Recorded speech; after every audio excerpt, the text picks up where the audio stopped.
Bismillahirrahmanirrahim. Assalamualaikum warahmatullahi wabarakatuh. Alhamdulillahirabbil alamin. Hadzana li hadza wa ma kunna linahtadiya laula an hadana Allah. Sallallahu ala sayyidina Muhammadin wa ala alihi wa sahbihi ajma'in. Wa ba'du. Yang saya hormati para bapak dan ibu sekalian jamaah salat zuhur Masjid Paripurna Baitus Salam yang insyaallah semuanya dirahmati Allah Subhanahu wa taala. Amin. Syukur kita panjatkan kehadirat Allah, salawat dan salam kita haturkan keribaan junjungan kita Nabi Agung Muhammad sallallahu alaihi wasallam. Kita lanjutkan kajian kita kitab Tijanut Darari. Bismillahirrahmanirrahim. Wa yajibu fi ta'ala kaunuhu hayyan. Sifat wajib bagi Allah Subhanahu wa taala berikutnya adalah kaunuhu hayyan. Keadaan Allah hidup. Keadaan Allah zat yang maha hidup. Wa huwa sifatun lahu ta'ala azaliyatun mughayyiratun lil hayati lakinnaha lazimatun laha. Sifat tersebut adalah sifat yang azali yang ulama di sini membedakan antara sifat al-hayah dan kaunuhu hayyan. Ini yang perlu kita pahami. Jadi sebelumnya kita membahas ada al-ilmu kaunuhu aliman. Atau nanti kita bahas lagi. Jadi dua sifat itu ternyata dibedakan oleh para ulama. Tapi pada hakikatnya, pada dasarnya adalah sama. Dan ini adalah pengukuhan daripada al-hayyah. Jadi kaunuhu hayyan, keadaan Allah Subhanahu wa taala adalah zat yang maha hidup. Jadi di sini mughayyiratun lil hayyah, ulama membedakan antara al-hayyah dengan kaunuhu hayyan. Lakinnaha lazimatun laha, walaupun pada hakikatnya adalah sama. Ini pengukuhan. Wa huwa amrun i'tibariyun laisa lahu tahaqqukun illa fi nafsihi faqat. Sifat tersebut adalah sifat yang bersifat ungkapan.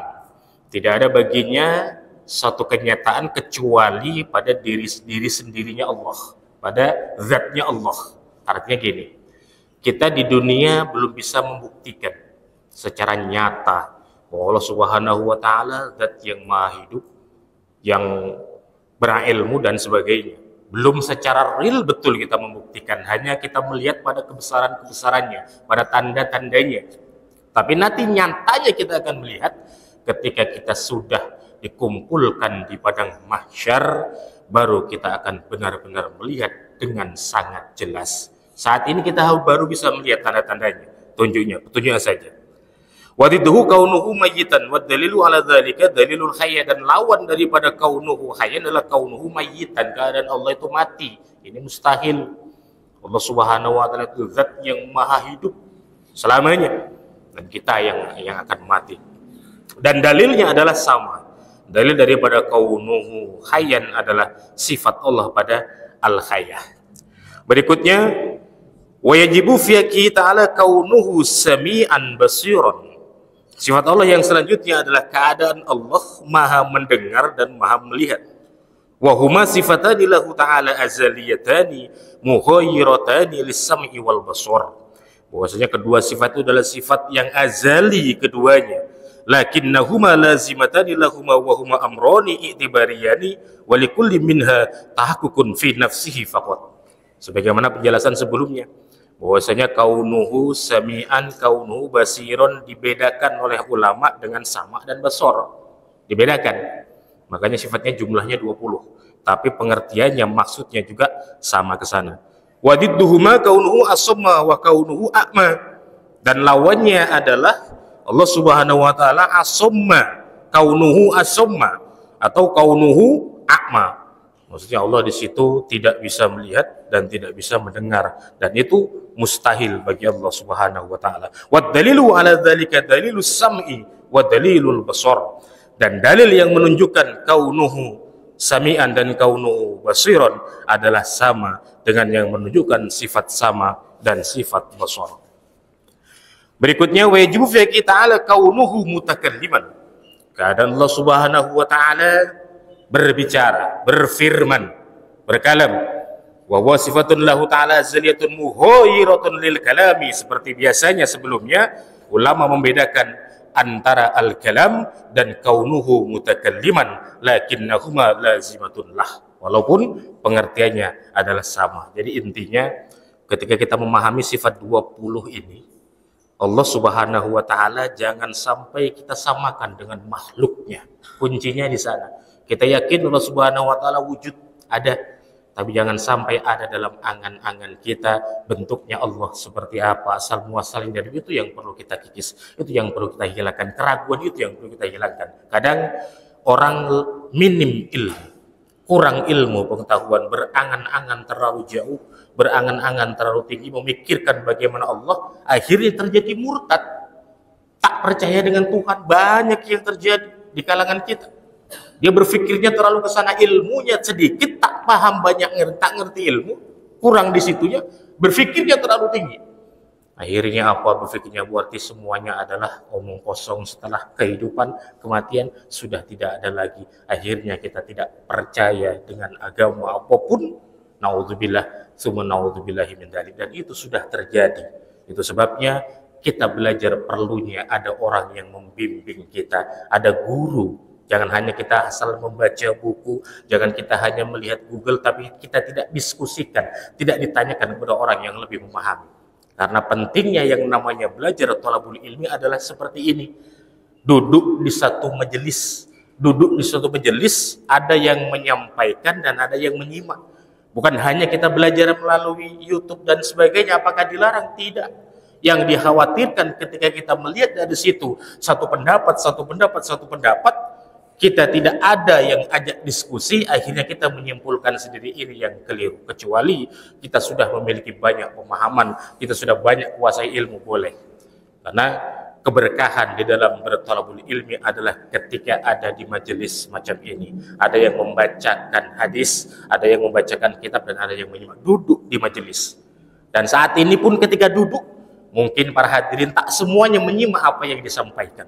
Ketika zuhur di Masjid Baitul Salam, tentu ada ustadznya yang menyampaikan dengan berbagai macam jenis kajiannya, mungkin tidak menyimak, tetapi sudah mendapatkan keberkahan duduk di majelis, dapat pahala. Ada yang mungkin tidur, tak menyimak sama sekali, itu juga sudah mendapatkan pahala. Apalagi ketika menyimak lalu mencoba diamalkan dalam kehidupan sehari-hari, maka itu yang lebih berkah, pahala yang kita dapatkan. Tetapi ketika kita melihat melalui YouTube, kita simak kajian siapapun ulamanya, kita lihat di situ. Setelah kita lihat dan ketika kita melihat, tidak ada pahala yang kita dapatkan. Yang perlu kita ketahui, tidak ada pahala yang kita dapatkan. Kenapa? Tidak ada dalam sebuah majelis. Bagaimana kita mendapatkannya? Setelah kita menengok di YouTube kajian tersebut, dapat ilmunya, kita amalkan, kita kerjakan, di situ baru ada pahalanya. Tetapi baru kita melihat saja, belum ada pahala yang kita dapatkan. Berbeda ketika di majelis saat duduk seperti ini, maka insya Allah pahala sudah kita dapatkan, walaupun belum kita amalkan, walaupun belum kita kerjakan. Likaunuhu mutakalliman. Fahadi sifatul wajibatul ta'ala al-ishrun wal mustahilatul isrun. Jadi sifat Allah Subhanahu wa taala ini sudah terakhir di sini di dalam kitab ini, setelah kita ulang itu 20. Di sini 20 dan mustahil bagi Allah 20. Allati yajibu ala kulli mukallafin ma'rifatuha tafsilan bid-dalili walau ijmaliyah. Jadi bagi kita orang mukallaf, kita ini orang mukallaf, orang-orang awam macam kita, ini wajib mengetahui sifat yang 20 ini. Bukan artian wajib kita hafal dari awal sampai akhir, itu tidak. Kalau kita hafal dari wujud kitab itu lebih bagus. Artinya dalam pengamalan kita hidup sehari-hari, ini yang menjadi pedoman kita. Kalau para jamaah ingin menghafal itu lebih afdol, lebih utama. Tapi kalau untuk menghafal semuanya urutannya, sebagaimana anak yang sekolah di pesantren, masih SD, masih SMP, itu masih bisa. Tapi ketika usia yang seperti kita, dengan kita mengamalkan berpedoman ini, insya Allah. Tapi perlu kita ketahui sifat Allah bukan hanya 20, mustahilnya Allah bukannya 20. Di sini dikatakan annahu ta'ala muttasifun bijami'il kamalati allati la yusiha illallahu ta'ala. Sifat Allah Subhanahu wa taala itu enggak terbatas, sifatnya sempurna. Mengapa ulama menulis kitab banyak sekali, bukan hanya Tijanut Daruri. Ada dalam kitab Jalahul Afham dan kitab Tauhid-Tauhid yang lain. Mengapa mereka berijma, berkesimpulan hanya 20? Karena itu yang sanggup. Karena itu yang bisa dijangkau oleh akal kita, oleh akal pemikiran kita. Kalau kita mau berangan-angan seperti apa sifatnya Allah, gak akan sanggup akal kita. Gak akan mampu akal kita. Itu sebabnya dibuatlah 20 dari mulai wujud. Allah itu ada, kidam adanya Allah, tidak ada yang mendahului. Mukhalafatul lil hawadis, Allah tidak sama dengan makhluknya. Mungkin kalau ini yang kita pegang saja, insya Allah tauhid kita akan selamat. Kita tidak akan pernah syirik kepada Allah Subhanahu wa taala. Bagaimana dengan ritual ibadah? Ritual ibadah yang kita lakukan yang mungkin tidak ada ajarannya dalam Quran, tidak ada dalam hadis. Ini bagaimana? Ulama di sini berbeda pendapat. Sebagian mengatakan cukup pakai Quran dengan hadis saja. Sebagian mengatakan Quran, hadis, ijma, dan kias. Ini kita harus paham. Terkadang ritual ibadah yang kita kerjakan ini dikait-kaitkan dengan perbuatan syirik, mensekutukan Allah dan lain sebagainya. Tidak. Satu contoh, saya berikan contoh. Ketika orang meninggal dunia, dimasukkan ke dalam kubur, ke dalam liang kubur. Lalu kemudian ada orang yang mengazankan, ada orang yang mengumandangkan azan. Sebagian mengatakan itu adalah perbuatan syirik, bid'ah dan lain sebagainya.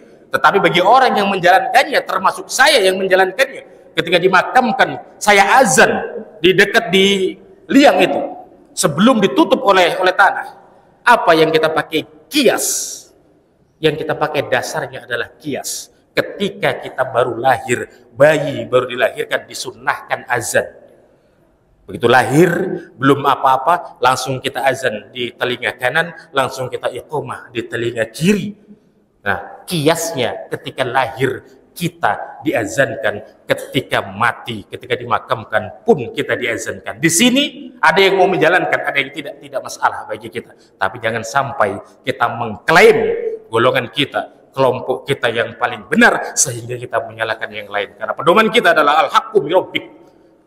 Kebenaran adalah mutlak milik Allah Subhanahu wa taala. Terlepas benar dan tidaknya, nanti kita akan bertanggungjawabkan di hadapan Allah Subhanahu wa taala. Artinya, perbuatan-perbuatan ritual ibadah yang kita lakukan, kita tengok dasarnya. Kalau bagi kami ketika ada ijma'nya, ketika ada kiasnya, lakukan. Tapi ketika Quran, hadis tidak ada, ijma' tidak ada, kias tidak ada, itu yang perlu kita tinggalkan. Satu contoh, ketika kita sholat fardu nanti. Mohon maaf sebelumnya, saya tidak menyalahkan yang melakukan. Tetapi ini kalau memang tidak ada dasarnya sama sekali, mungkin perlu kita tinggalkan. Ketika kita salam, Assalamualaikum warahmatullahi, kita nengok kanan, kita buka tangan kanan kita. Ada yang melakukan seperti ini. Ketika kita Assalamualaikum ke kiri, kita buka tangan kiri kita. Ini kami mencari sumbernya dari hadis dari manapun kami belum pernah dapat. Tapi kami tidak mau menyalahkan yang orang melakukan tersebut. Mana tahu ilmu kami terbatas sehingga kami belum menemukan dalilnya. Artinya ritual ibadah yang tidak ada contohnya, tidak ada kias ijma'nya, itu yang perlu kita tinggalkan. Itulah kita bertauhid kepada Allah Subhanahu wa taala. Insyaallah pekan depan kita akan membahas tentang sifat nafsiyah, salbiyah dan seterusnya. Subhanakallahumma bihamdika asyhadu an la ilaha illa anta astaghfiruka wa atubu ilaik. Assalamualaikum warahmatullahi wabarakatuh.